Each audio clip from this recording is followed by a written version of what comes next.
Ja, og jeg vil så tale lidt om organisk kemi. Ups. Og hvis vi starter med sådan der med reaktionstyper og her med substitution. Og det er sådan set bare, hvor at man har et hydrogenatom, som det der for eksempel, der er 3 af dem, som så ligesom bliver skiftet ud med et anden form for atom. Og det kunne så være brom i det her tilfælde. Og så kommer det til at se sådan der ud, bum, og så sidder brom der, i stedet for et hydrogenatom. Og katalysatoren for den her reaktion, det er simpelthen lys. Og hvis man gør det omvendt, altså processen, så hedder det sådan set det samme, fordi det er jo stadig et atom, der bliver skiftet ud med et andet atom. Så smart er det. Så har vi lige en elimination.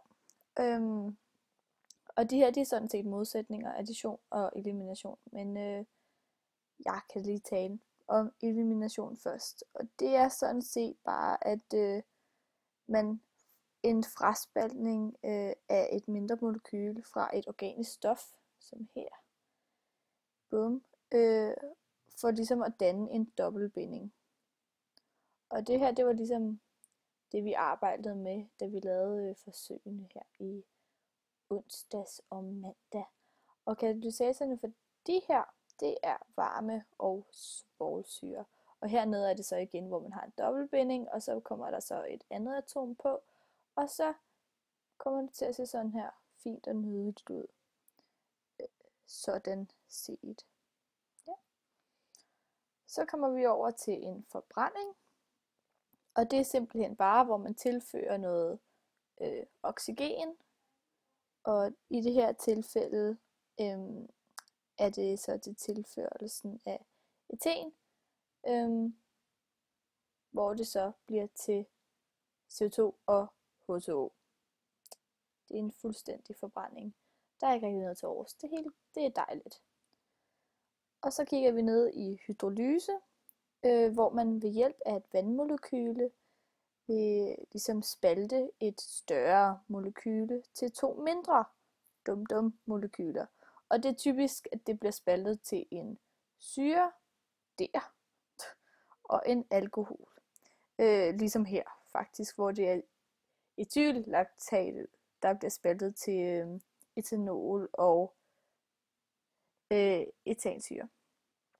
Og den omvendte proces af det her, det bliver så kaldet en kondensation.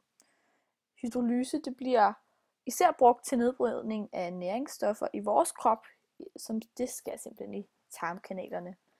Det har vi også talt lidt om. Så skal vi til nogle funktionelle grupper.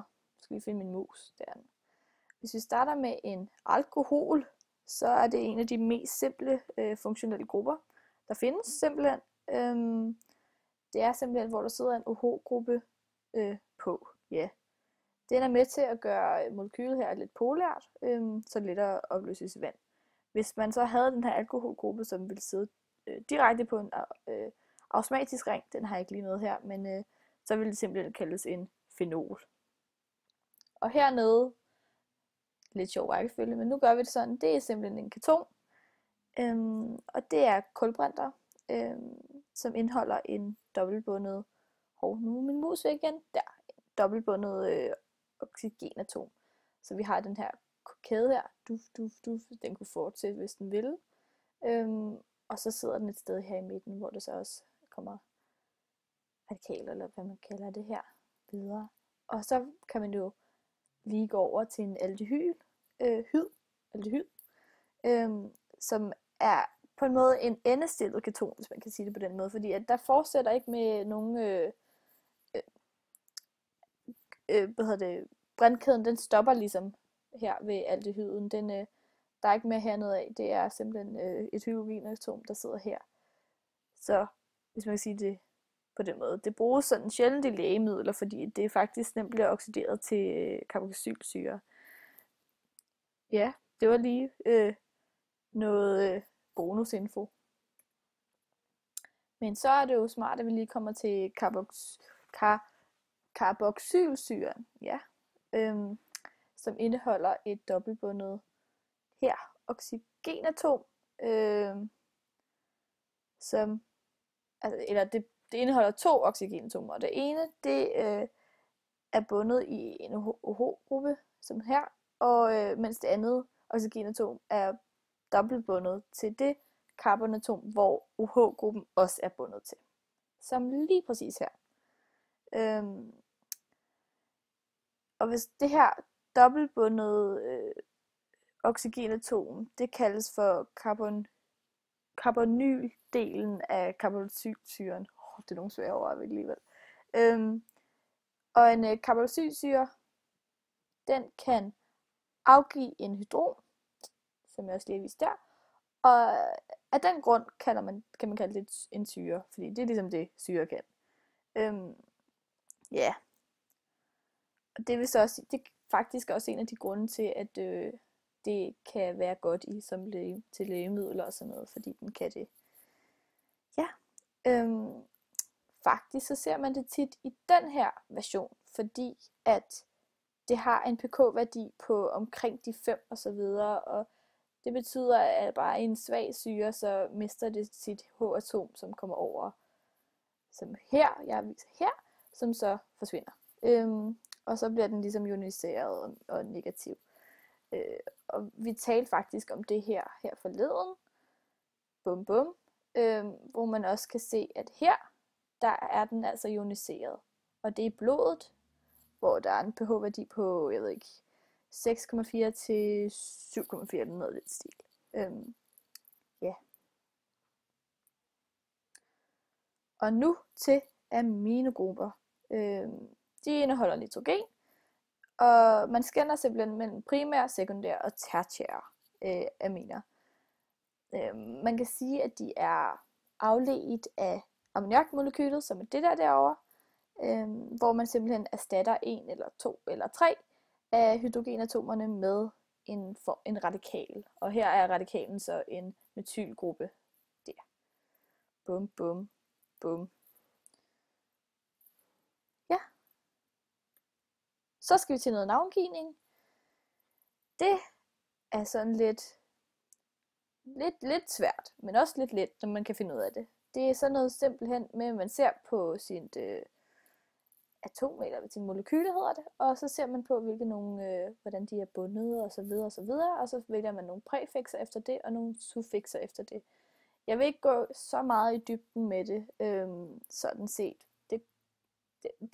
Det vil jeg simpelthen ikke, men her har vi i hvert fald lidt sjov, hvor vi kan prøve at lave lidt og finde ud af, hvad de hedder. Så hvis vi starter med den første her, så kan man simpelthen se, at den vigtigste gruppe, det må simpelthen være syregruppen, som sidder her. Så derfor skal man ligesom tage udgangspunkt i den her, og så tælle fra højre mod venstre. Og så kan man se, at der sidder en metylgruppe, bum, der, og at der sidder en, nu bliver min mus altså væk igen, og der sidder en aminogruppe her, på andet carbonatom. Og så kan man se, at der er 1, 2, 3, 4 og 5 carbonatomer, og der skal man så tænke på, at det skal være pentan, man skal tage udgangspunkt i. Og af den grund kommer det til at hedde 3-metyl, 2-aminopentansyre, bum bum.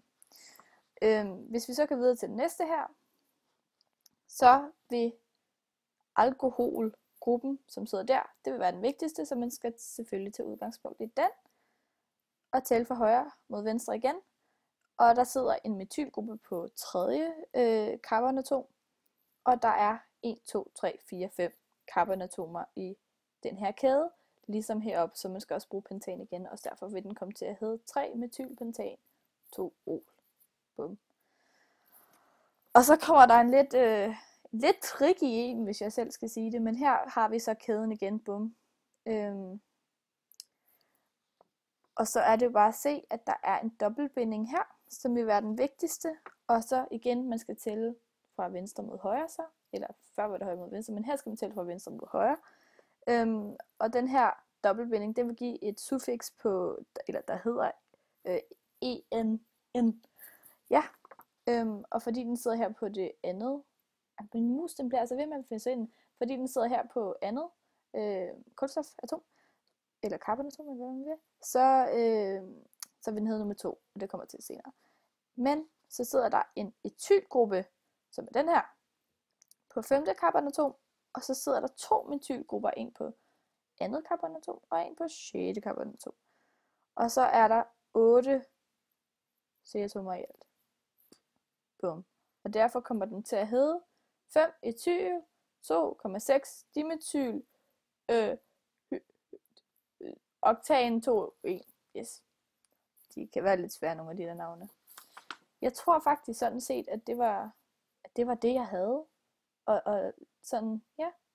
Men det var da også hyggeligt. Farvel.